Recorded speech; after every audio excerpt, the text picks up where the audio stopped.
Hello, Chart Watchers, and welcome to this Thursday, March 1st, Market Watchers Live Show with your hosts, Tom Bowley and Erin Swinlin. For those of you joining us for the first time today, welcome to the show. And for our regulars, welcome back. In today's market action, you can see the Dow Jones struggling, trying to bounce back after the last 2 days of selling. We are up 20 points, but this rally so far has been quite shallow. S&P 500 up 4.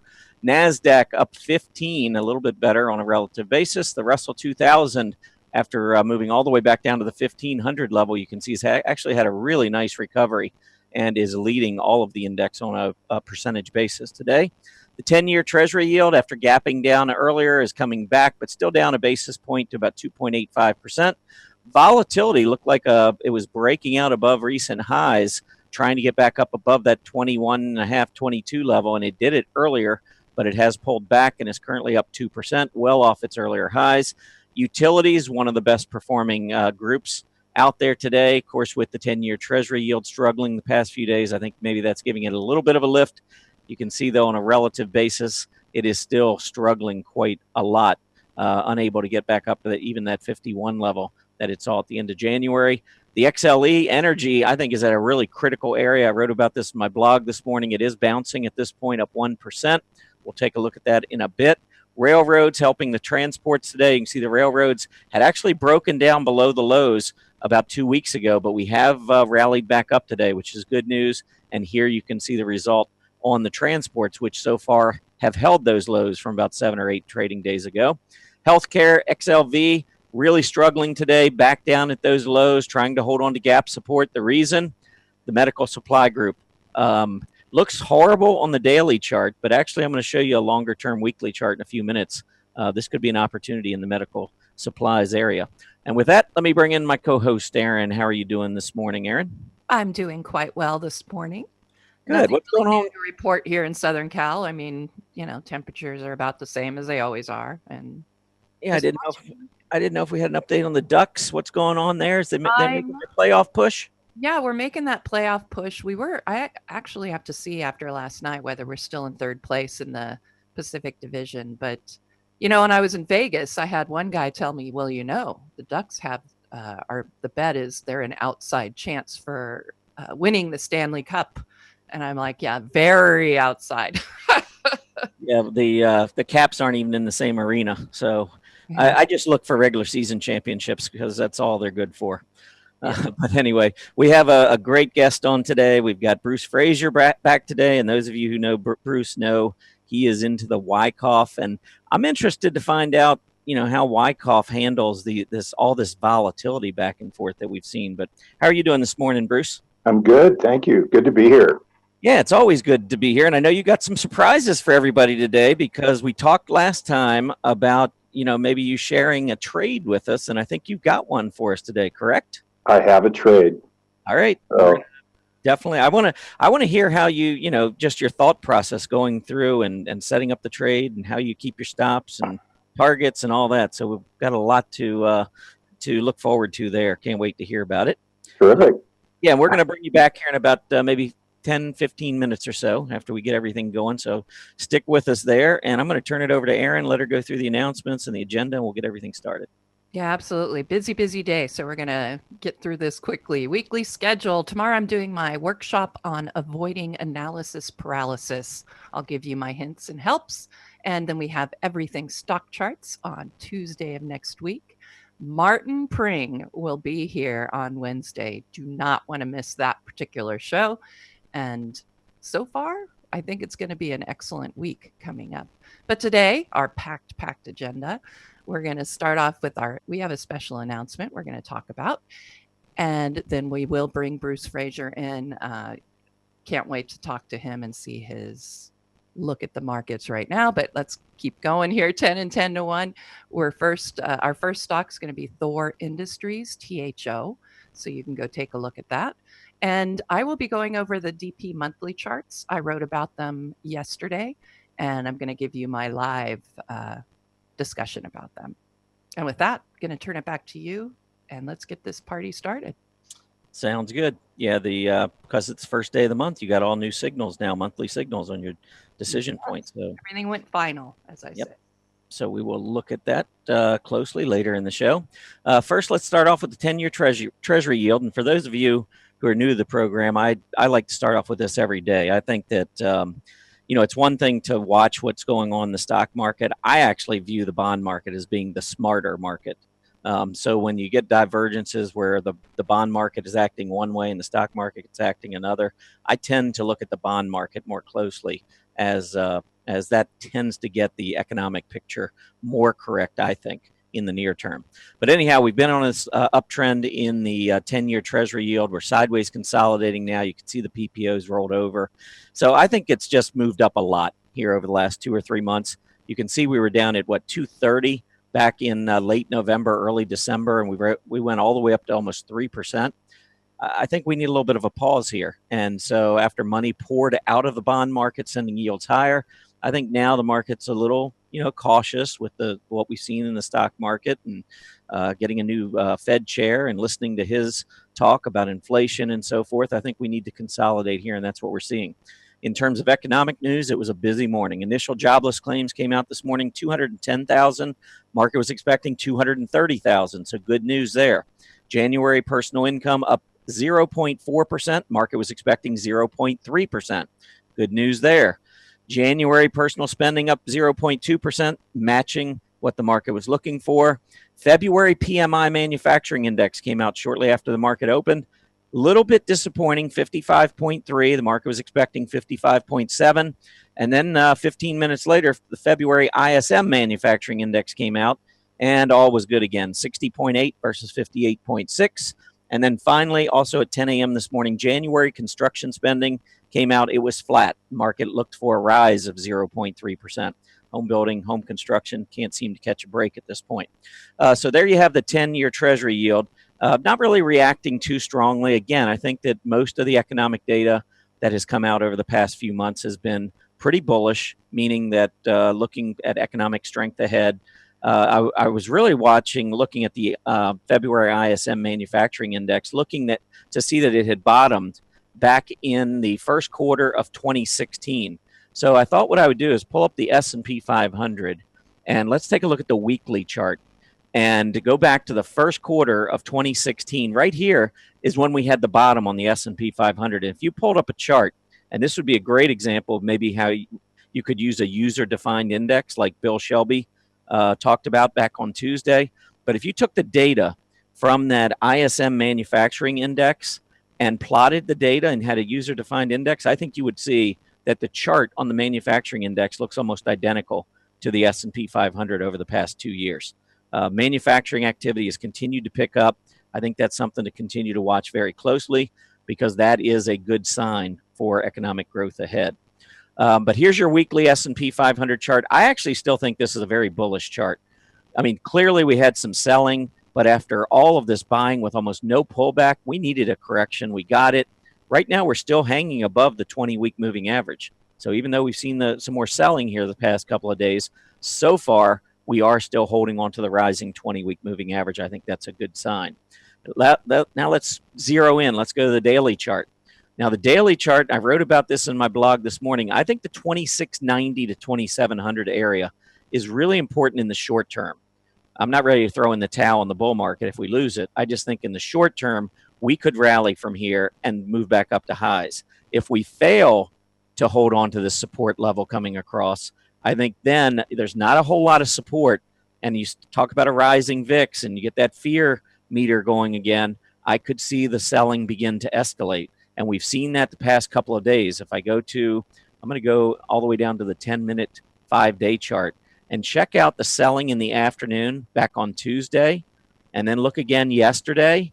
And so what we're seeing is morning strength We've seen that now for the last 3 days, but then there's no follow through.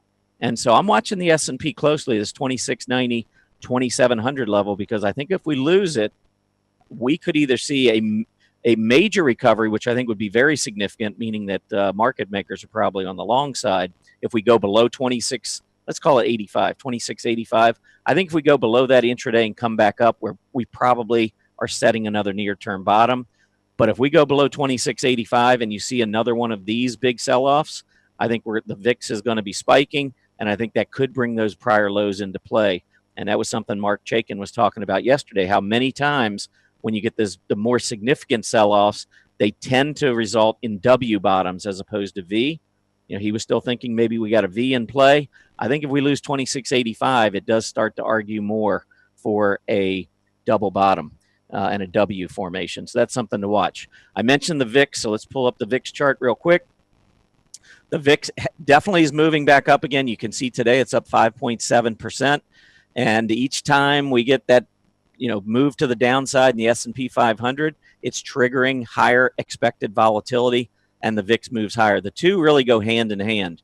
And you might say, well, does the VIX lead the S&P lower, or does the S&P lower lead the VIX higher? Which is it? I'm not sure. It's like a cat chasing its tail. They both tend to move like that in inverse fashion at the same time. So we got usually what you see is when the VIX rises, the S&P 500 is having a very difficult time. And you can see that we do have this uptrend starting again on the VIX. So we have to be mindful of the price support on the S&P 500. I mentioned the medical supplies earlier. Let's pull up the daily chart here. You're going to look at this daily chart and think, what in the heck? But we failed at the 20-day. We're pulling back, trying to hold on to major support. It doesn't look good. But if we pull up a weekly chart, I think you will see that we had higher highs, lower PPO readings, negative divergence. We've gone all the way back down to that 50 period that we hadn't seen in a year. And I think we could just be resetting this weekly PPO. So I'm not bearish on this group. I actually think that this is maybe resolving some of the momentum issues that we had with the medical supply group. And with that, I'm going to go ahead and turn it over. There were a couple earnings reports. We might try to get to those later in the show. But for now, I want to bring in Grayson Rose, who's got a special announcement from Stock Charts. What's up, Grayson? I do. Hey, guys. How's it going? It's going great. Good. Well, I'm happy to be here with you today. We're going to make it really quick. I just have a couple things to share. But we've got an exciting announcement here. This is sort of a break from the Everything Stock Charts. But we've added a new feature to the show. We've added a brand new chat function, as you may have seen there over on the right side of the page. Now, we did realize that there may be some caching issues. So if you're not seeing the new chat function, if you're not seeing anything sort of funky over on the right side of the page, you may have to go into your browser and clear your cache. But we've got a brand new chat function for the show, and it's really, really powerful. It allows us to do a lot more for you guys. We're going to sort of run through it really quick today. I've just got about 2 slides to show. I'm going to show you how to use it. So this is the new chat function. It's actually an app called Slido, and it allows us to sort of make the chat a little bit more engaging. We can actually do more than just sort of basic chat, basic questions and everything. So when you actually go in, this is sort of the page that you're going to see. This is a demonstration page. You can see we've got one question in here right now. But if you've never posted a question in the chat, this is what you're going to see. You can click in 2 places to add a question. You can click right here where it says type your question. Click that. It'll sort of launch another screen that allows you to type your question. Or you can go down here and hit ask. Okay. So when you hit either of those places, whether it's type your question or ask, you're going to be taken to this type of screen. It's going to allow you to type in your question here up at the top and type in your name and then hit send. And that's going to get posted. So really exciting stuff. It makes the chat a little bit more engaging, sort of easier to use and everything. But the big thing that this allows us to do, I actually don't have a screenshot of it, but we can actually run polls now. So we wanted to make the chat function a little bit more engaging. We didn't want it to just be questions and discussions. We can now actually run polls. There's a polls tab over here on sort of the right side of the header there in the chat box. And right now we've got a poll in there that says, are you bullish, bearish, or neutral? Something really simple, but it's a great way for us to sort of gauge the audience, see how you guys are feeling, get you a little bit more involved in the show. And over time, this is something that we can actually build out a little bit more and develop. We can add other polls in there. Tom and Erin can be adding polls, and we can sort of make that a part of the show. So what we wanted to do here was launch this new chat function, sort of a restructured way to do questions and answers, but also add in that polls function. So over time, you're going to see us sort of getting more advanced with the polls. We're going to have different things in there. Tom and Erin are going to talk about that. It's going to be a nice addition, I think, to the show. So anyways, that's about it. Just wanted to let everyone know we've got this new chat function in there. Give it a shot today. Post a question. Remember that chat, the function of chat in the show is to ask your questions. We want symbol requests coming in there. If you want to, want something clarified, something that's maybe Bruce Fraser on the show today says something you want to get sort of an answer to a question that you have based on something that he said. That's the function of chat. We want to get that stuff in there. So this new chat function allows us to do that a little bit better, especially with the addition of polls. So keep an eye out for some fun stuff that we're going to be doing with the new chat function. Grayson? Yep. You're 2 days late. I think the market weakness the last 2 days already cleared out my cash. Yeah. My cash is already cleared. Thank you. That's a good joke. We like good jokes on this show. We like to be witty. Yeah, we try. We try. So I'll continue to moderate, and I'll be in that chat room. I'll be looking for your questions and comments. So feel free to keep them coming. And yes, take our first poll. Give it a shot. And remember, the chat function is a great way for you guys as viewers to engage with the presenters, whether it's Tom, Erin, Bruce, Julius, Greg, whoever it is. Martin praying next week. That's a great opportunity to ask Martin some questions that you have. So definitely take advantage of the questions thing. But remember that, what we're looking for there is questions that are related to the show. We want symbol requests, things like that. We really want to keep it focused and make that chat function sort of valuable for the show. We want it to be a valuable addition to the show. And with polls, I think we're really going to do that. So anyways, that's it for me. I'm going to hop out of here. All right. Really appreciate it. Thanks, Grayson. It's great. See you guys later. Yeah, great new feature for sure. Because we want to make the show more interactive. So I think it's really important to have the ability to do that through the polls and the questions and so forth. I think this is a really nice new feature. And with that, we do have a special guest with us today, Bruce Fraser. He is a student, has been a student for many years. He's now a professor on the Wyckoff approach. And who better to learn from than Bruce? Welcome back to the show, Bruce. Good to be back. I'm always a student. Well, that actually is very true, because I try to learn something in the market every day.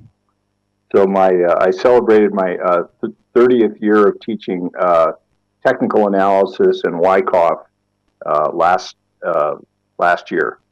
Congratulations. 30 years. So it's this is kind of fun for me. As a matter of fact, I was thinking about today's topic, which I promised last time that we would talk some about distribution. And because we've done the trading cycle, so we've done accumulation, we did reaccumulation or the markup phase. So now we're going to do some distribution. And the only thing left to do is redistribution, which is the declining phase with the pauses that occur in the middle.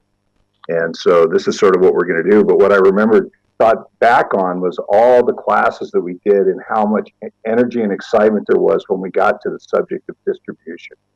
And so there was always a lot of interest in that. And so that's kind of what makes a classroom fun. And I'm hoping that we can recreate that here a little bit. Okay. So you've been doing this, you've been teaching for 30 years? Yeah. So you started when you were 9? Yeah, right. I wish. The funny story is that Hank Pruden, my dear friend and mentor who recently passed, he and I started taking classes from him, I don't know, over 35 years ago.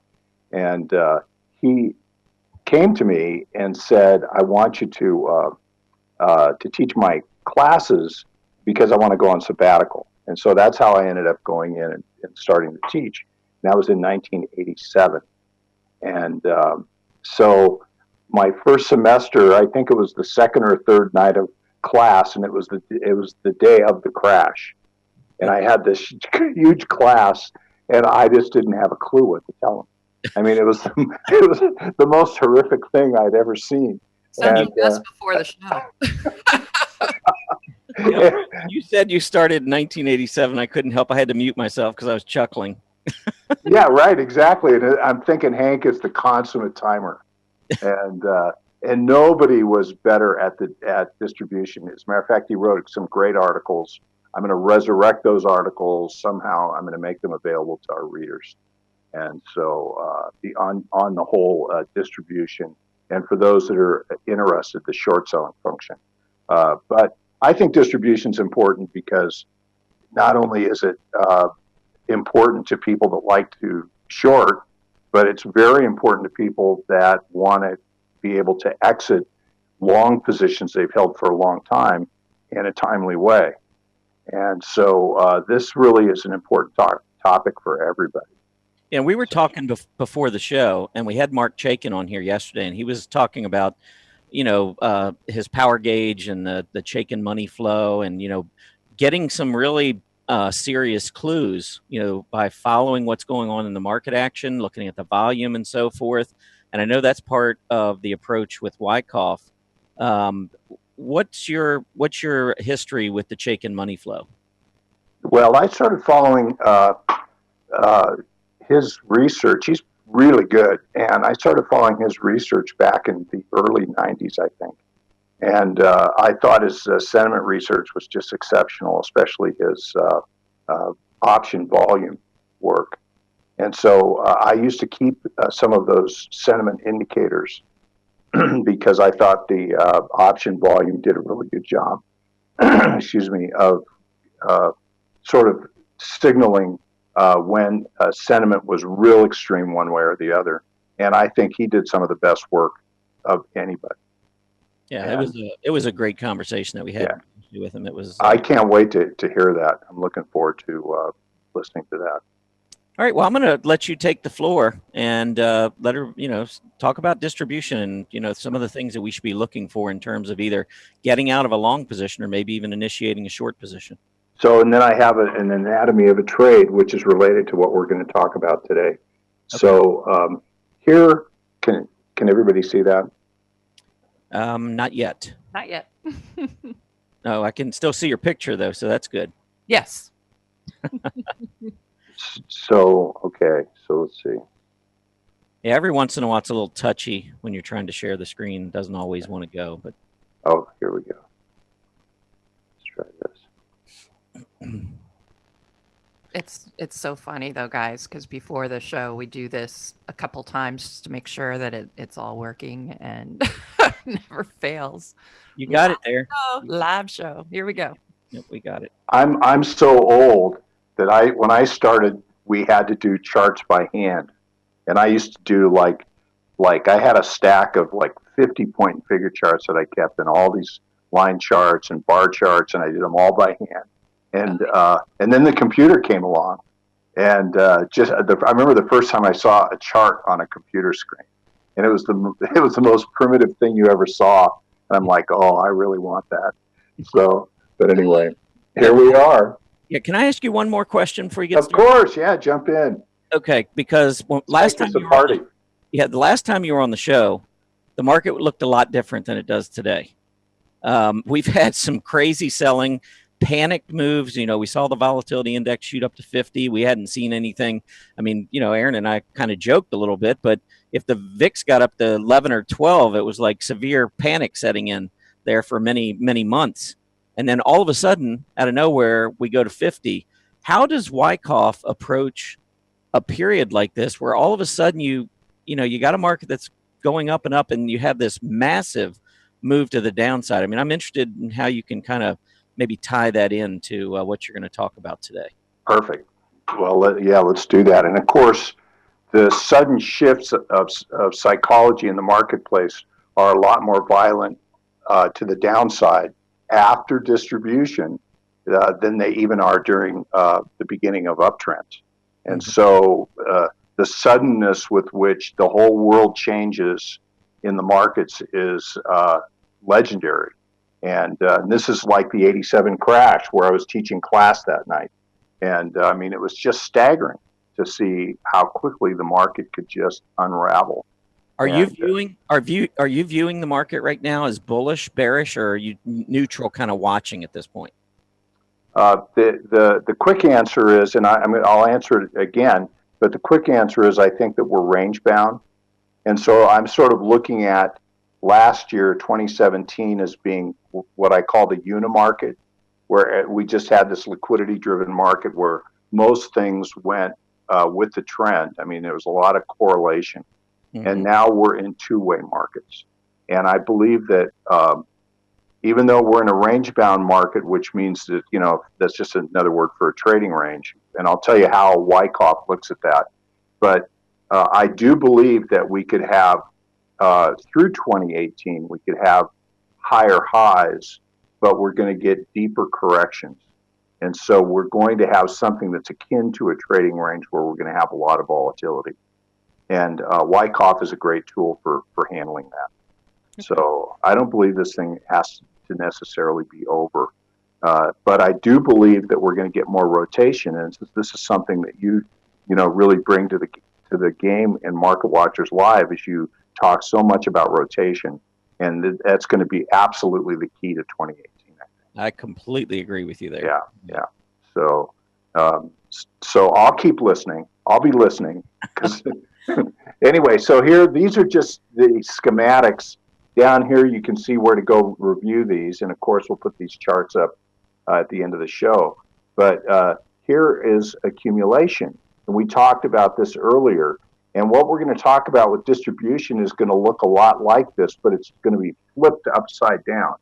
So it's going to be the reverse of this. So this is the process that we go through to develop or accumulate shares. And we talk about that, the mysterious composite operator who is accumulating shares across a range. And here is a range-bound market. And so, and these are just two different, really, examples of the same thing with slightly different looks to them, but really they're doing effectively the same thing. So I'm not going to spend any more time on this. And of course, you're welcome to go back through the blogs and look. So here, this is the schematic we're not going to talk about today. So, but you can see it here in this blog. And so the notion is that after a big long uptrend, we have a crescendo of like a buying panic, which we call a buying climax. And then after the buying climax, we get what we call a change of character, which is a big, deep, sudden, sharp correction, typically on volume. And this is like, if this is the only thing we get out of this conversation today, this is like worth everything. And this will keep your cash in your computer. The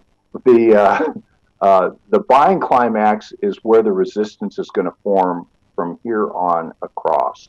So we draw a resistance line right at this peak. And then, and typically we do that once the automatic reaction is in. And so once we have the buying climax and the automatic reaction, we start to turn off of that. We draw resistance, we draw support, and we then watch for the market to trade in these reflecting barriers for some period of time into the future. It's really exactly the same thing we're doing with accumulation, but like I said, we've flipped it over. There's a really distinct difference between what happens during accumulation and what happens during distribution. And so these are the characteristics of phases. So each of these phases has a different characteristic of trading. And this is the behavior of price and volume together.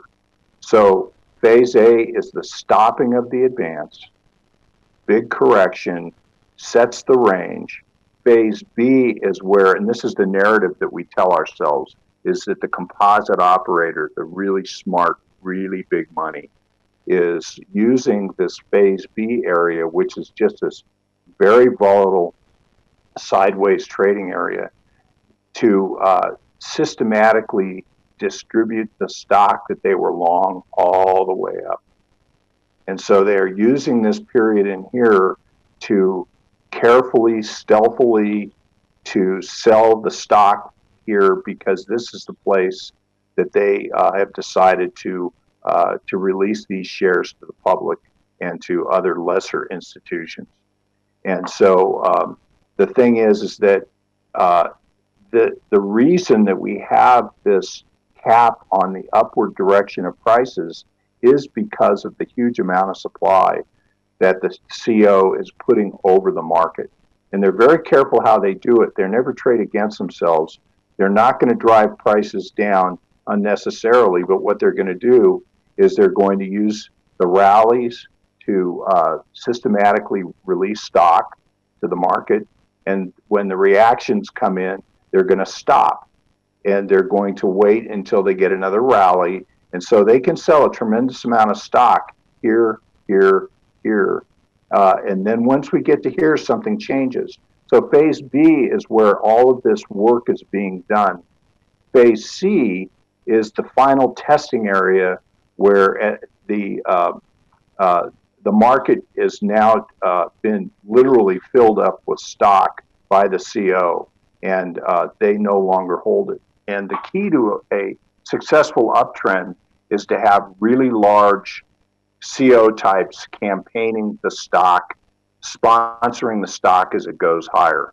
Once they are done selling, they no longer are sponsoring and campaigning the stock. They are the important source of buying for that stock.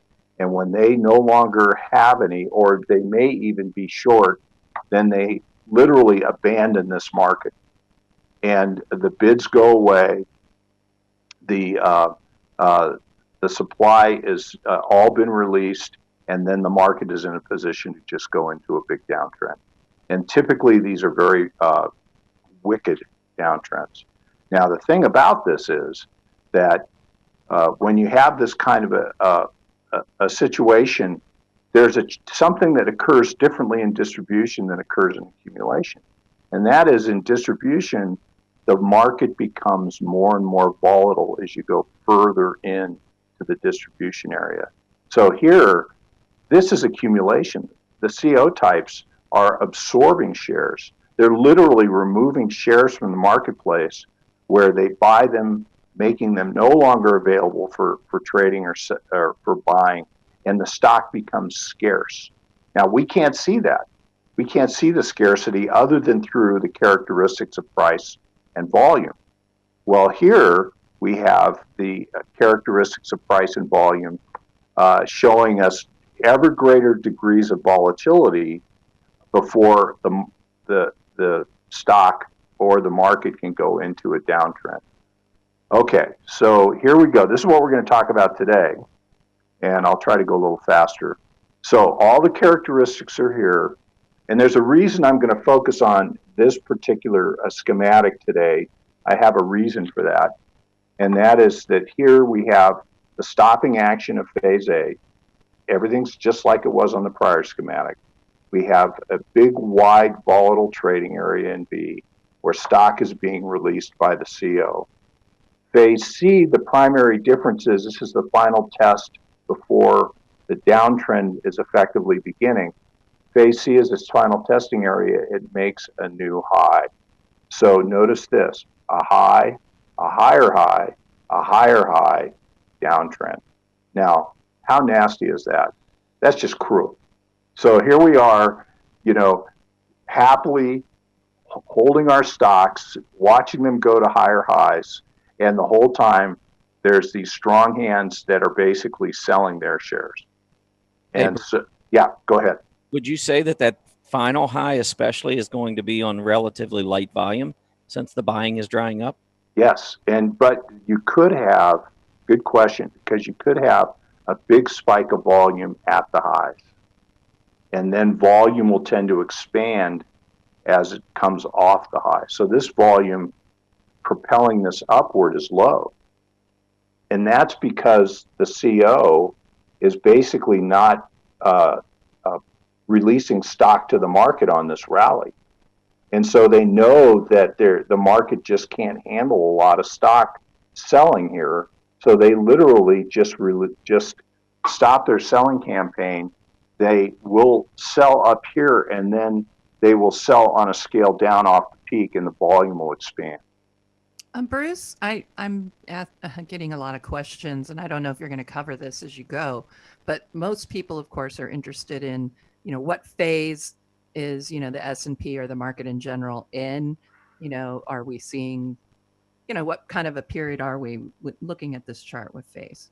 Sure. Well, I believe that we have just completed a buying climax and automatic reaction.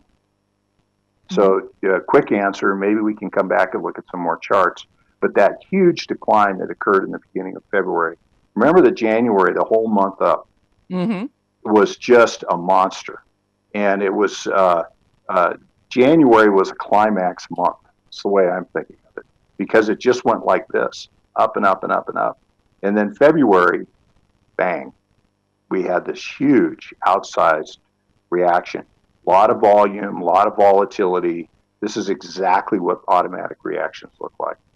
So I believe that we're in, and now we're rallying off of that. We're getting close to the old highs. This secondary test could actually go to a new high. May or it may not. And then back down to the lows or getting near the lows. The thing is that you could go down, make a lower low or make a higher low. Doesn't change the basic picture. So I believe that we are still in this phase A period. Okay. Now, that doesn't mean this is distribution, because remember the last time we talked about reaccumulation. So it's conceivable that but here's the thing, and this is why your question is so important, because when we're here, we know that we're in a range-bound situation, but we're going to need to see more trading to be able to tell whether absorption is occurring, which will allow the market to put on another leg up. And if absorption is not occurring, and in fact it's becoming ever more volatile, then we would start to brace ourselves for the idea of distribution across the broad averages. All right. Yeah, so this is the cool part. So here, when you stop a market that's going to go higher later, it looks the same as stopping a market that's getting ready to distribute. So another cruel thing. So here is an example from a blog. And the reason that I'm putting up this example is because I want to demonstrate that you can use these tools on a short time frame. You can use them intraday, you can use them daily, you can use them weekly. Whatever your preferences, these tools can work for you.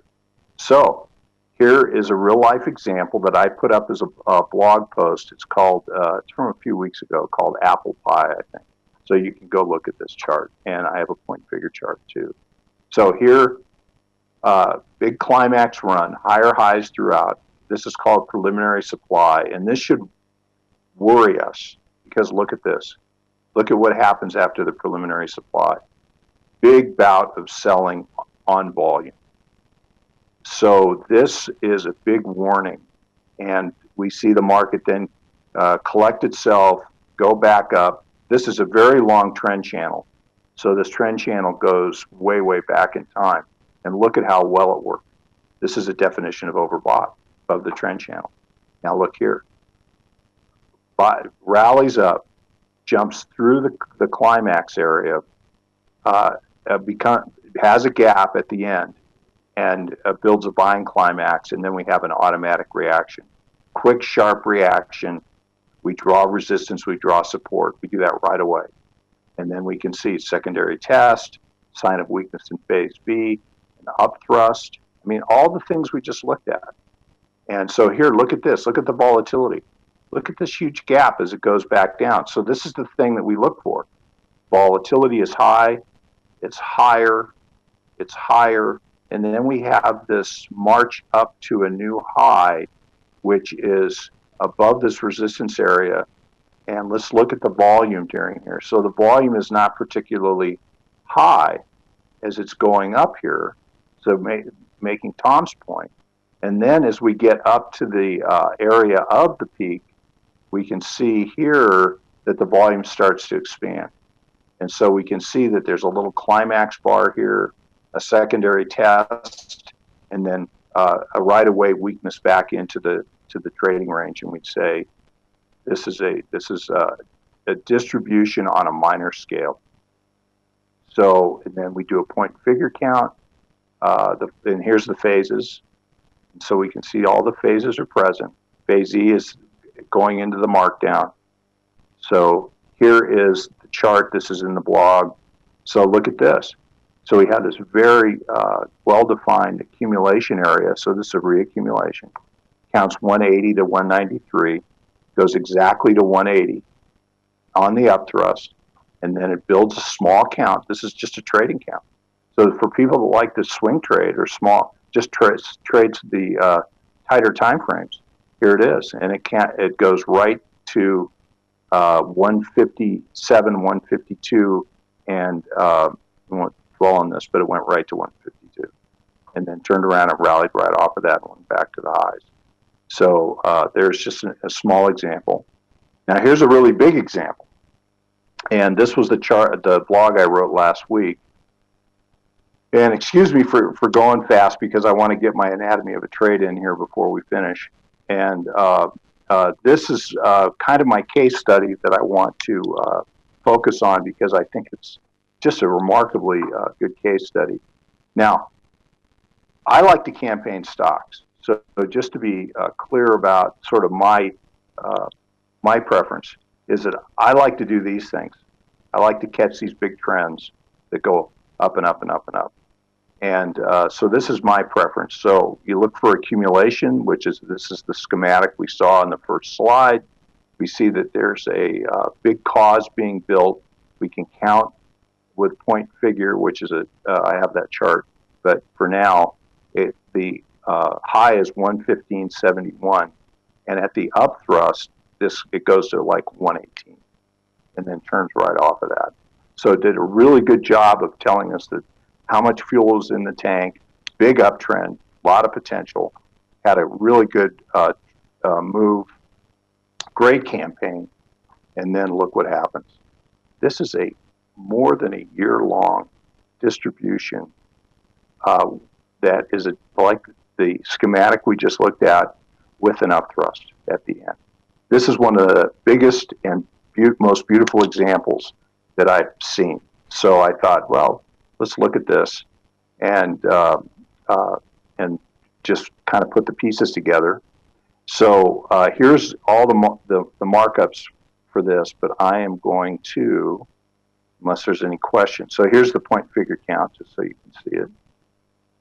And then here we're going into a daily chart where you can see this much closer, because there's a couple of big points we can make about this. Hey, Bruce. Yeah. Do you have a preference when you're looking at from a Wyckoff approach? Do you have a preference between daily and weekly charts? I typically always start with the weekly charts because I'm always trying to identify that big theme, big trends, the big potentials, and then I do the big point and figure counts, and then I zoom in for trading. For entry and exit, I'm using daily charts. Yeah. So I love them both. Love them all. Look at monthlies too. So look at this buying climax. Look at this march up. Throws over the big trend channel, buying climax, and then we get a break. Look at the volume that comes in on the buying climax, and then the volume off the peak. So the volume kind of dries up, which is actually a good sign for more rally. So we have an automatic reaction. We draw resistance and support. Then it makes a secondary test, and this is an example of thinking about what the market could do here. The market could go up on the secondary test and go to a higher high than what occurred here. So it's entirely possible. And then we see that the volatility here is not really greater than the volatility here on this break. But notice this, after this upthrust in B, notice how the market gaps down, consolidates on the resistance, and then has another break. This decline is bigger than this, and arguably bigger than this. So the volatility is increasing. This is a sign of the CO's footprints selling stock. Now look at another up thrust. So look how cruel this is. Just continues to make higher highs throughout. And so then we have a rally that goes up, takes out this high, which is a form of resistance, has a climax, and then look at this break as it comes back in. So clearly there's no support for this as it breaks, and then this decline from here to what we call, this is like a minor sign of weakness because it undercuts these lows. And then, and that should set up support here and here for another rally. So this rally is really, even though I wouldn't describe it as a great rally, has a lot of ups and downs, a lot of pullbacks as it goes up, but it goes up and up and up, and then has a climax at the end. And for the most aggressive of the short seller types, well, and this is where the point figure chart, the highest peak of the point figure chart, which was 115.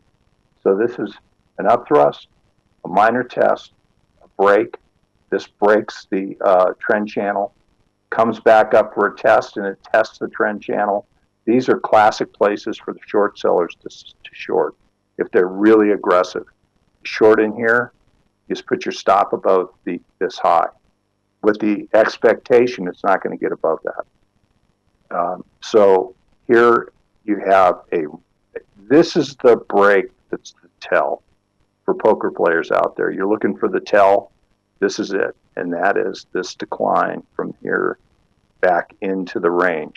And once you get back into the range, you've just given up an important sort of a psychological position in the stock. And so this resistance should now be in full force. And so in my case, full disclosure, I did short it at the LPSY as it tried to rally back above this area. I did not short it up here. And then this is the phase D decline, phase E big downtrend. And so here you can see effectively this downtrend went to $30. So yeah, go ahead. I was just going to say a big decline, even though you didn't get at the very top, you know, and that's hard in the market to try and catch the very top or the very bottom on a stock. I let everyone else try to do that. You still got it at a really good time. I tell you what, when you got there in February of 2012, when you initiated that short, where would you have put a stop? The stop, because I put the trade on right on this LPSY, I just had to pick a place here because there's really no good point. And so what I did is I put it above the gap. Okay. Yeah, at 100. Yep. And so, but the thing is like, so for instance, and this is the way you have to look at it, is that all of this is cause for a big decline. So let's say you got the trade off here. This would have been an excellent entry place. And you would have put your stop above the LPSY. This is the last point of supply. So this is the last point where supply is met, supply being selling before the downtrend occurs. Gotcha. And yeah, so it's just a Wyckoff term. And so, and then down we go. So this was just, I thought, one of the really great case studies because all the elements are in this. And also it deals with sort of the fog of trading. So now here's another one. And this is actually my anatomy of a trade, so I'll close on this. I do have some other examples, but I think we're about to run out of time. Okay. So here you can see big trend channel, Netflix, this is 2011, and here this is sort of our tell in that we have preliminary supply here, we throw over here, this is overbought, comes back, so we just automatically draw a trading range. It kind of really mimics what happened with Decker. So it goes up thrust, up thrust, up thrust after distribution, and then look at the volume come in. So what's the tell for us? So we're watching this take place. Well, the big tell is when we start to get a break off this climax peak on volume. And there's just this persistent drop that comes back down through the resistance area. As soon as it gets back into the below the resistance area, we know that the stock is effectively compromised, and it's in a weak position. And so we then look at this and go, oh, this is all distribution. And I see this all the time, is distribution occurring in the final leg up. This happens a lot, and it's a very tricky business. And so here is my daily chart, anatomy of a trade. These are the trades. So I put in the pre-split price and the post-split price, and I did it in 2 tranches. And so here's the buying climax. So this becomes a lot more relevant when you put on a daily chart. You can see it better. And so you can see buying climax, automatic reaction. This is a pretty big reaction, preliminary supply, the biggest reaction that we can see on the chart. So we say, oh, this is a change of behavior. Volume is expanding. Volume's a little muted here because of these big bars over here, but big correction, buying climax, automatic reaction, support, resistance. Secondary test goes up to the prior peak. Well, look at this. This is interesting. It stays up here, and then it has an up thrust, and it comes back to old resistance, which actually looks pretty constructive. And this is the hard part, because momentum traders, and this is the reason I decided to do the up thrust after distribution, is that momentum traders are caught by this. And this typically always happens when you get into a big, strong, uptrending market. So it's just really a ripping market. The last leg up, or the last move, is going to typically be to a new high. And that will be often an up thrust after distribution. Exactly what happens here. This is a big, beautiful uptrend, has an up thrust after distribution, and then it just starts to persistently fall. It comes down and falls into the trading range area again. And so now the stock is compromised by this really persistent selling. You can see that Netflix is really for sale here. This is right when they went from DVD to streaming as their business model. And so there was kind of a hiccup in sort of the revenue stream and business plan and all that. And so that's sort of the reason behind it. But, not that I would have necessarily understood that at the time. I'm just trading off the chart. But here's like an important sort of a clue. It comes back into the trading range, and then it rallies up to the resistance where the buying climax is. This buying climax resistance is the place where the selling starts in earnest. So the selling is persistent off that buying climax peak. The CO has said, this is where I'm going to start selling stock.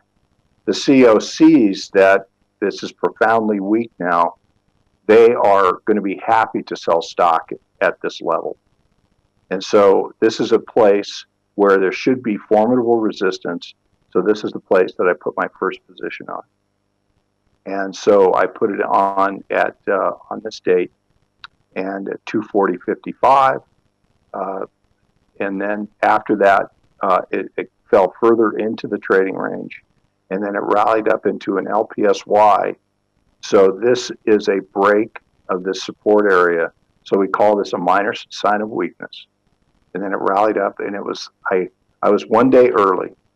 So this resistance line, I sold the resistance line, and it had one kind of a little climax bar the next day, turned back down off of that, and then the markdown began in earnest. Very, very interesting. I actually have another chart of Netflix going back to that time frame that I would love to show as well. I think because the timing all fits perfectly together. We talk a lot about relative strength. So can I just show this chart quickly? Absolutely. Yeah, please. Yeah, let me go ahead. And then here, just so that people know, and we can post up this chart, these are where I covered positions, like in 2 tranches on the way down. And so there was reasons for why we do it that way, but we can come back to that. Okay, let me just grab the screen for a second. I wanted to highlight. Now, this is a chart from 2010 to 2000 through 2011, so it's a 2-year daily chart. And you were just talking about your trades being over here in the August-September timeframe. And you can see that, first of all, I didn't draw a trend line, but the uptrend in Netflix probably ended back in about July when it started making these moves to the downside. And you can see a few things. Number one, check out the 20-day moving average, which moves below the 50, and we struggle to get back up through that. And then also, I know Greg Schnell comes on here a lot, talks about relative strength. Look at Netflix relative to the S&P 500 for about 18 months here. Beautiful uptrend line. So the relative strength was there. And about the time you got into those shorts, the August and September timeframe is when, on a relative basis, Netflix fell apart. So there's a lot of different ways to angle into these positions. And I find, the Wyckoff discussion very, very interesting, given all the other signals that were present at that time as well. I think what I like, this is a fabulous chart, by the way, and I've always loved to look at relative strength. So this is a beautiful relative strength chart, and I've always liked Wyckoff because it really does a good job of sort of defining the entry and the exit points, and so it does a good job of sort of like drilling in and being very specific. It's like, okay, this is the low risk point where you can put a trade on, put your stop above it, and there's going to be a very low likelihood the stop will get hit. And I love that, and I need that. Yeah. So I think we all need that. Yeah, but like for instance, how you manage like gaps in charts, it's the same kind of idea. Yep. Very specific. Yep. All right, we're going to move on to the 10 in 10, if that's okay. Sure. And I tell you what, I would like to invite you maybe to take a look at the charts as I go through and annotate them, and maybe at the very end, if you have one or two that you find really interesting from a Wyckoff approach, I'd love to get that feedback from you. Cool. All right, Erin, do you want to go ahead and take the screen and do an RRG real quick? Absolutely.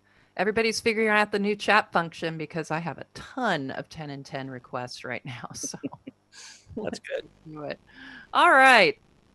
So, it's kind of messy here to try and, figure out exactly what's going on. The main thing I want to look at is the table.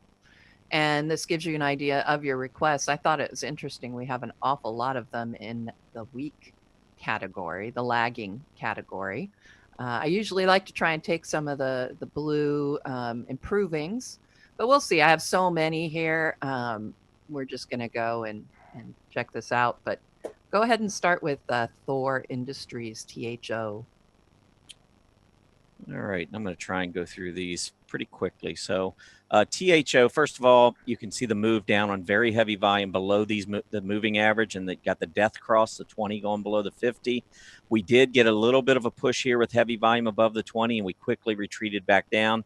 I think there's a key gap support zone that really needs to hold, and so I'm going to go ahead and just show you that area. You can see a big gap, a lot of volume right there, gapping up from this prior day. And you can see we've been coming down, and these lows have been holding. We got the PPO starting to turn higher. As long as we can hold this 119.5 to 122 area as support, I would still be not exactly excited, because on a relative basis, we're not seeing much of a bounce in Thor, whereas the overall market has. So we're definitely seeing some relative weakness in this particular stock. But this is a key support area for me, so I'd watch to see whether or not we can hold that. All right. Next one, BlackBerry, BB. All right, BB. This is another one I think gap support is going to be critical. We did move up above the moving averages, but first, I just want to draw this line in here. That's where we gapped up from. And again, check out the huge volume. And we went back down to the 20-day moving average. We held there, went up higher. Everything looked great. We still have higher highs. We got higher lows coming in. But I would be watching this gap support area on any further weakness. I agree, based on what Bruce talked about, and I think we talked a little bit with Mark Chaikin yesterday. we could be looking at consolidation and, back and forth, and maybe a W bottom, or maybe even a little bit of a spring or something below that, where the right side of the W is a little lower. It's hard to tell exactly how this is going to play out, but if BlackBerry were to pull back, I would personally want to hold that gap support area. Okay. Next one, CBOE Holdings. CBOE. Wow, I wonder how they came up with that ticker. Okay, CBOE, massive selling on very heavy volume, and it is struggling. It hasn't even been able to get up to its 20-day moving average. I do not like what I'm seeing here. It did have a huge move up.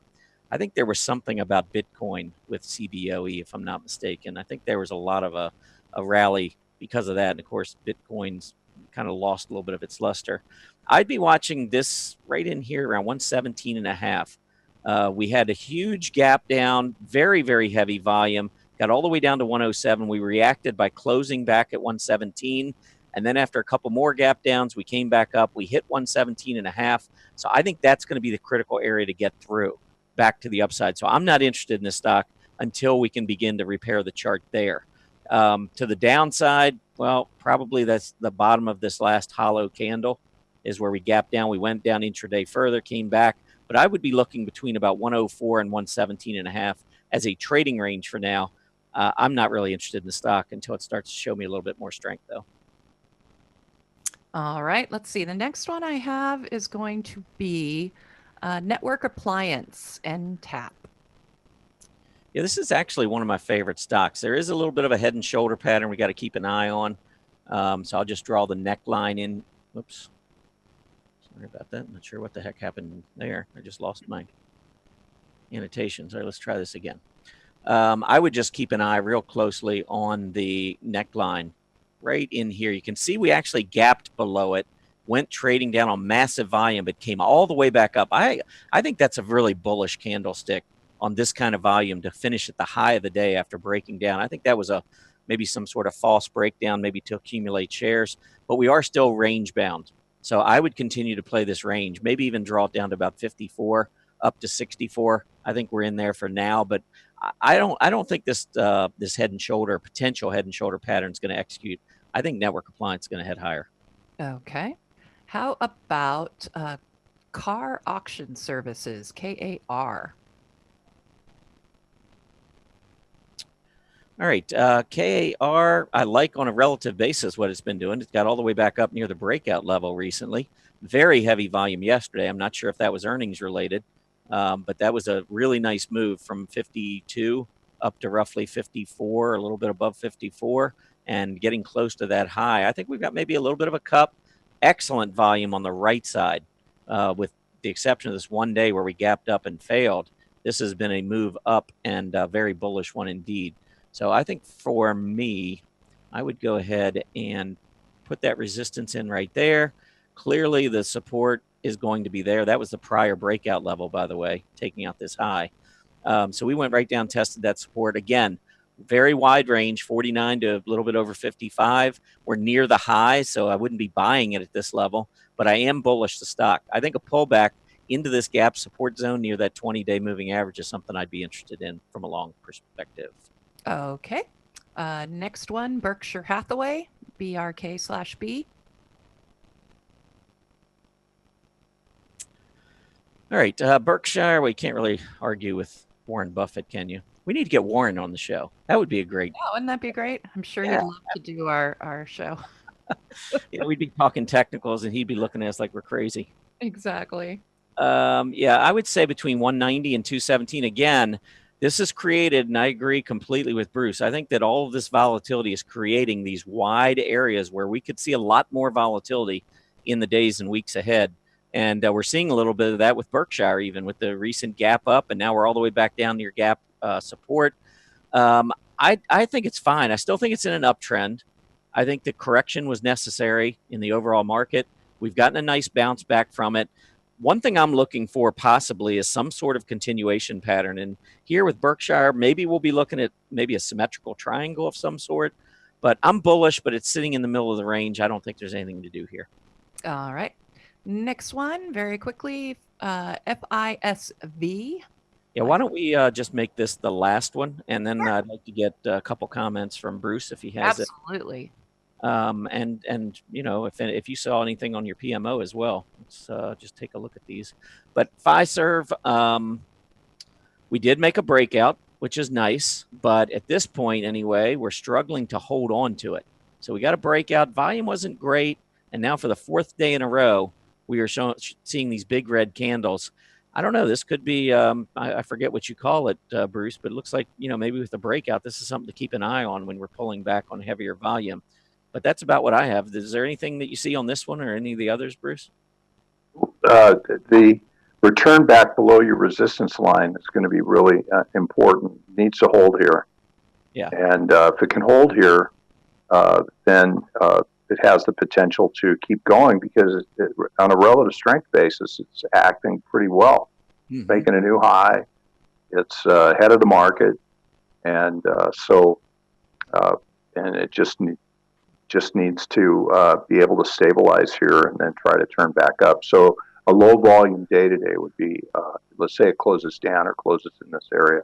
Low volume day to day would be good. Okay. Yeah. Or reversal even. Yeah. Did you see anything on any of the others? Thor was very interesting. Okay. That was one I looked at too. Yeah. And so it's an upthrust. Look at the upthrust at the end. Yeah. So it has a big gap up. That's a buying climax. Corrects 3 bars down. So see, this can work on a very short time frame. So you have resistance, you have support at the buying climax and automatic reaction, and then look at how this is trading. Look at how few bars there are on that are taking it up, mm-hmm. and how much time it's spending in this trading range going down. Mm-hmm. And so that's a big clue. So it's they just have these one-day wonder rallies, and then they just are. This is all selling. Mm-hmm. So this is just all distribution occurring inside of this little trading range, making minor higher highs, keeps everybody sort of, keeps everybody calm, and then you have one sort of last rally up, which is of very poor quality, with an upthrust at the end, and then look at it just give up, just gives up. I was just going to pull up a weekly chart. Does this change your mind at all looking at the weekly? Well, and of course, this is sort of reminds me of the Apple chart we just looked at, because once it was done doing this, we get a little trading range. It had all the elements of distribution on a very small scale, and I would imagine that it's fulfilled whatever selling potential there was, and I would be looking for, so for instance, if we go back to April, we can see big drop, and then a minor attempt to rally, and then a test. Mm-hmm. And then off it goes. So I would be looking for that again with this stock because it's been such good leadership. So I have nothing. I have no trouble with this stock at all.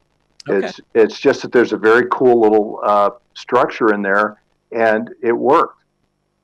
Yeah, and I think too, when you see these huge moves up, I mean, you're just looking at, candlesticks on a chart, but this is going from 100 to 160 in about 3 or 4 months, which is a huge move on a stock. I think they're in the recreational. I think they make trailers and maybe motorhomes and and consumer discretionary has been one of the strongest hot, areas. Very hot. Yeah, it's had this huge move, and we got this pullback on heavy volume, but it looks very similar to the huge move that we saw, as you were pointing out, mm-hmm. in this period of selling. But all that did is really kind of reset things temporarily and for the next move to the upside. So actually, this is for this March to call it August period is just a really beautiful reaccumulation. There you go. It's a classic reaccumulation for another move up. So I would not be in a hurry here. I'd watch it really closely, and I would be looking for some kind of reaccumulation evidence to suggest that they want to take it up again. All right. Very interesting. Yeah. All right. Well, why don't we just go ahead and summarize the 10 and 10 there for you. It was great having Bruce's comments. Yes. Excellent. So I'll have these symbols up right after the show. Tom sends them to me, and I'm trying to get them up right after the show. The recap should be up a little bit later. So with that, I was just going to say with Thor really quickly, my PMO is topping below the signal line, but I like that support area. So I would be watching for my oversold PMO to go ahead and turn up and give us that buy signal. So I think there's some potential there. 3 different ways of looking at it. I think Exactly. All right. we got something coming up in August of this year, don't Yes, we do. And Bruce is going to be there. Yes, we have to talk to Bruce about what he wants to do with this. It's going to be wouldn't miss it. Yes. So we're talking about reducing risk in uncharted waters. How timely is that? I know, and it's great. Exactly. It's great because it is an online conference. So you can sign up. It's very much like what we're doing right now. And we have various ways to communicate with us during it. I mean, I think the best part of ChartCon the last time I was there, honestly, Bruce, was getting to sit down with you over a glass of wine in front of that fire pit. Wasn't that fun? That was so much fun. Oh my gosh. I got to talk to you about what I do versus what you do. And it was just, I enjoyed it so much. So if you do want to get that extra experience. Well, and I'd like to point out that the attendees that came and were part of this, joined us for those discussions. Yes. And so I think that and they were very remarkably interesting people too. So it's just like, this is really going to be a fun thing. And if people want to join in, come along. It's just really fun. Absolutely. So you can either join us, take a VIP package and join us for just the conference, or you can just really make a vacation out of it and bring your significant other and join us on the Alaskan cruise that the majority of us are going on after the presentation. Are you going to be joining us, Bruce? Yes, plan to go to Alaska. Excellent. So you can have a whole week with Bruce and talk Wyckoff. So, it's worth it. What could be better? Exactly. All right. I do want to point out, I've been the new chat function. Some of you may not be able to see it. You need to clear your cache in your browser if you do not see it and come back in. It's on the right-hand side. But we have a polls tab. And currently looking at the polls, we were just asking whether your market outlook was bullish, bearish, or neutral. And currently 43% of you are saying neutral, 33% are bearish, so a third of you are bearish, and only a quarter are bullish. And I will say that I actually did vote for bullish, but I was looking at just this week, so we'll see. So that's so be sure and go and try and take that poll. Just click on the polls tab, and I'll give at the very end of the show, we'll take a look at what everybody's saying. But with that, let's go ahead and get into a market update. What's been going on? All righty, here's our candle glance. I am going to adjust it. Not that I just don't like the Wilshire. I just would like to add Canada in here. So that's what I have done. All right. So as you can see, it was really choppy trading earlier this morning and today, but we're really losing ground now. We've had a really difficult final 30 minutes or so on this 10-minute bar chart you can see. So it's we're having a rough lunchtime. So we'll have to see if we can hold on to the current intraday lows that we're challenging right now on the NASDAQ. And actually the Russell 2000 is coming in and making new intraday lows. The TSX has been pretty much consolidating sideways right under yesterday's close. But the only thing I'd worry about in the very short term is this possible reverse flag, which is bearish. So we could be looking at breakdown here at the intraday low in the beginning of the day. Treasury yields are down. You can see a lot of rainbow trading here. Really, it's a big rainbow. We're back down to 28.33 as far as the Treasury yield goes. And we can see UUP is mostly unchanged, but it had a really great morning, setting some pretty good intraday highs above 23.76. We could see that commodities are down slightly. Rough morning for USO, but it is trying to make its way back up toward positive territory. But now we have a double top formation, so I'm not so sure it's going to be able to hold on to that rising trend. We can see gold is down on the day. It gapped down, tried to make a little bit of a recovery, took back about half of the losses, but is now moving lower at this time reading about 124 for GLD. The VIX is rising. We're now seeing readings reaching just about 24. So definitely a bit of nervousness out there, and I can see why when you look at this decline coming off what looked like was going to be just a simple consolidation.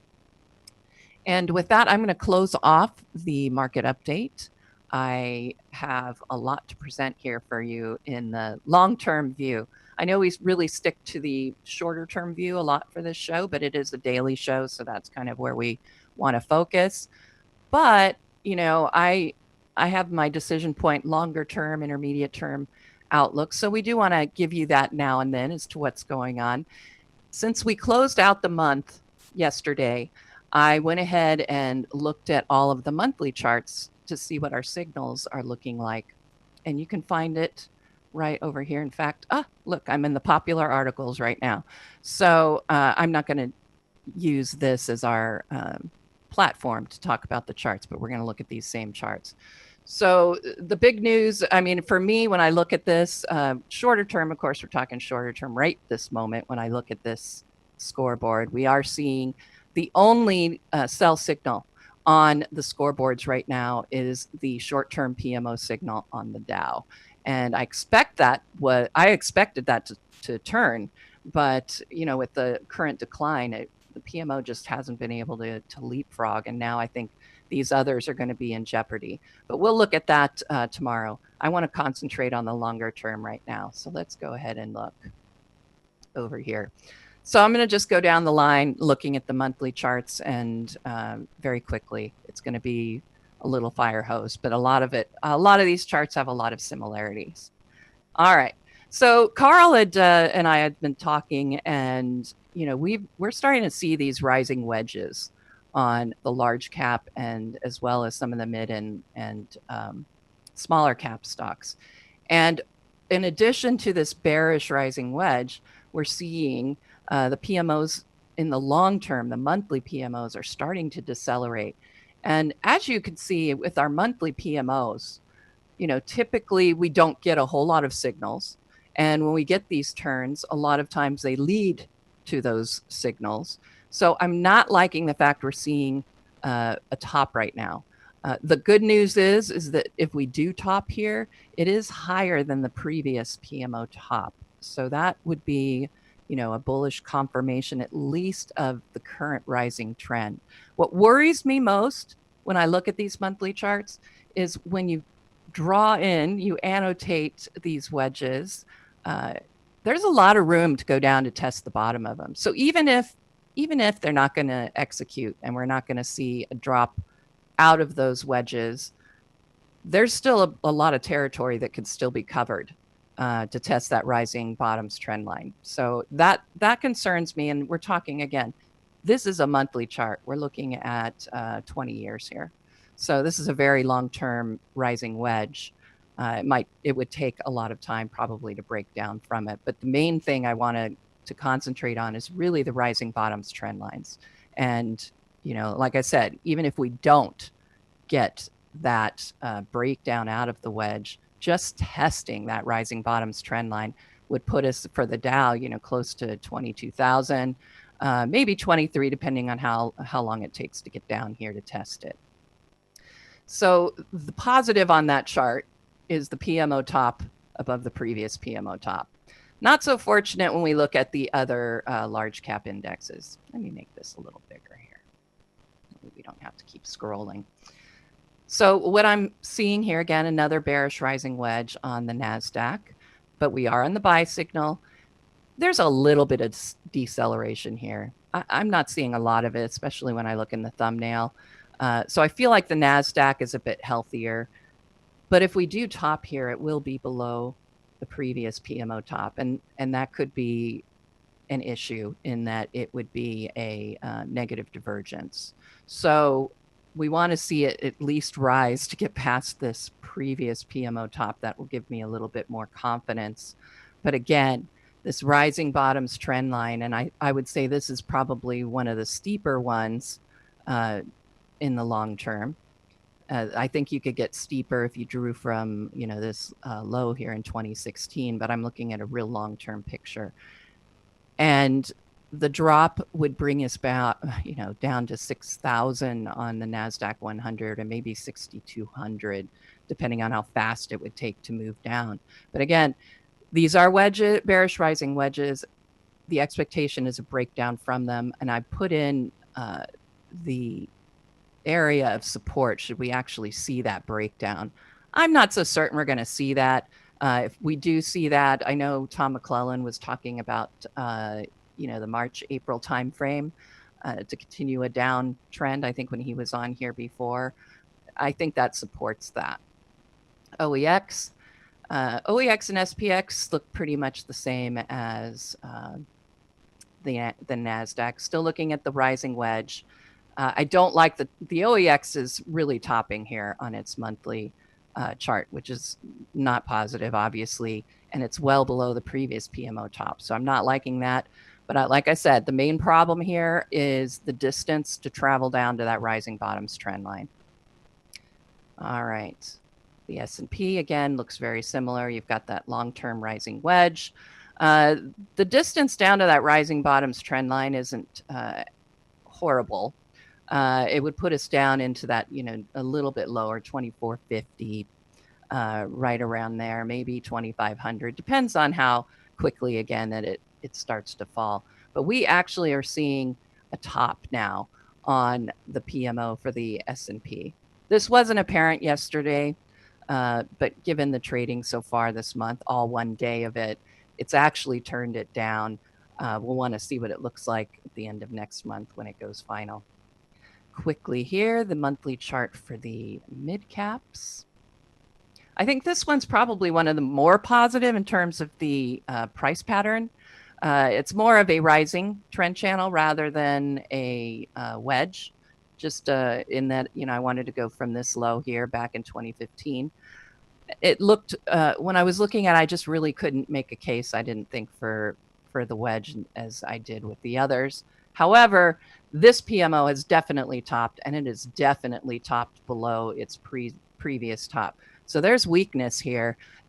The test of this rising bottoms trend line isn't quite the distance as the others. So we should know pretty quickly how strong or weak the S&P 400 is when we get the results of this month. If we get that breakdown, I would be very concerned. But it's probably going to be the first to test that rising bottoms trend line. So I think it'll be an important chart to keep an eye on. All right. And right now, IJR is testing the bottom of that rising wedge. We have a PMO that is topping over here. I need to draw the arrow the right way. And that is a problem. It's topping well below the previous top. If we get the breakdown out of this wedge this month, we'll want to watch that very closely. But I do see some pretty strong support here at about 70. So it's not horrendous at this point. If we got a serious breakdown here on the small caps, definitely something to worry about. But I think at least in this case with IJR, with the S&P 600, it's kind of good right now because we are going to get some ideas on where we're going quickly because it is sitting on that long-term rising bottom support line. We're looking at Russell 2000, also showing some weakness. You can see a rising wedge right here, getting ready to test the bottom of it. This month is starting below that 6-month EMA. So that'll be interesting to see what happens with that. The PMO topping again below its previous top. So that doesn't give me a lot of confidence here. Dollar monthly chart. We see a bullish declining wedge here. But the PMO is not really confirming anything bullish right now. I mean, you can look at it in the thumbnail and I'm not seeing any deceleration there really. I think at this point, I like the wedge. I'm still bullish on the dollar, but right now we really, really need to hold this support level. We already fell down below the support level here at that 2005 high. I really don't want to see it lose this support. We've got support here at 85, but I really want to get that declining wedge to execute. So This is going to be important to see if we can get some deceleration this month and hopefully hold that support level. If we don't, I'll be probably redrawing this into a declining trend channel.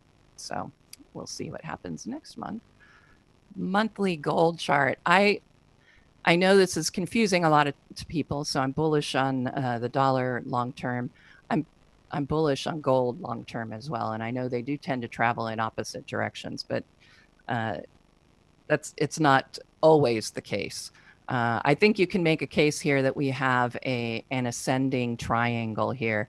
My concern is that we're getting into that too far into that apex. I think you could make a case that this pattern is now nullified by the fact it's so close to the apex, but I'm going to let it go. If I see drift coming out of this, that would certainly concern me. This is really important overhead resistance at 1400. I want to see this month gold hold this rising bottoms trend line and or break out above 1400. I don't think things look that great on the daily chart to look for a breakout at 1400. But there's certainly information there to see if we can't hold this rising bottoms trend line, which would put us right about 1250, 1260. Give you a really quick look at this. I know we're down to 5 minutes left. So the gold chart is pretty bearish on the daily chart. So I don't think we're going to look at a breakout above that 1400 level or get close to it, breakout at this level. So I don't think it's going to happen this month that we're going to get that breakout. And at that point, we will have to reevaluate this rising bottoms trend line and see where we're going. Two more. This is like my decision point reports on Fridays at the end of the month when we have weekly and monthly charts to go over. So right now, what I'm looking at on oil is a pretty bullish setup. You know, we got the breakout above 55. I think you could make a point for a reverse head and shoulders here, and that breakout would execute it. You know, the PMO looks good, and we're now in positive territory for the first time in years on the PMO. So I think that's also positive. I'm looking for a move up to that 75 area, but in the very long term, we could see it move quite a bit higher if we break above that resistance level. One more. And that is bonds. And this one I think I called ugly in my blog. I actually made this more of how long is this one? 45 years. Mainly because I wanted a really good view of the long-term PMO. I wanted to see what was going on here. So I see a head and shoulders, a very long-term one. This executes it. I think the big test is going to be along this rising bottoms trend line, see if it can hold it. I suspect not. I think we're going to see a drop at least down to this support level here at that 2014 low. If this actually executes to its full potential as a head and shoulders pattern, that's going to put us at 115 as our low. And that does match up pretty well with some tops and bottoms we saw earlier in 2000. The PMO is oversold, correct, but it is accelerating downward. It doesn't look like it's ready to decelerate. I would say your only possible good news here is that it is in where we've seen it turn around over sold territory. But I suspect, as bearish as this looks, we're going to finally see a PMO below the zero line, something we haven't seen since the late 80s. So that will be interesting. And with that, I'm going to close it up. I know we only have a few minutes left. I will have this chart in the Market Watchers Live recap so you can look at it more closely. I've colored it in the way I feel based on those monthly charts. Large cap, I think they are showing bearish tendencies, but I wouldn't go red on it. I think we need to watch. Mid caps are neutral, small caps bearish. Dollar mostly neutral, but close to bullish. And gold and oil, I'm bullish on for sure, and bonds very bearish. And that's it. So, hey, wake up, Tom. Yeah, I'm right here. No. I appreciate the update. I mean, once a month we are going to get into this just to give everyone who has a longer term perspective on the market. Certainly a day to look forward to, where we'll talk a little bit more long term. So we appreciate that update, Aaron. And I do want to thank Bruce, if you're still around with us, Bruce. Thank you so much. I'm here. Thank you. Yeah, it was awesome having you on here, and appreciate your anatomy of a trade. Walk everyone through your approach with Wyckoff, and we look forward to having you back, my friend. Oh, can't wait. And thank you. You're great hosts. I appreciate it. I appreciate that.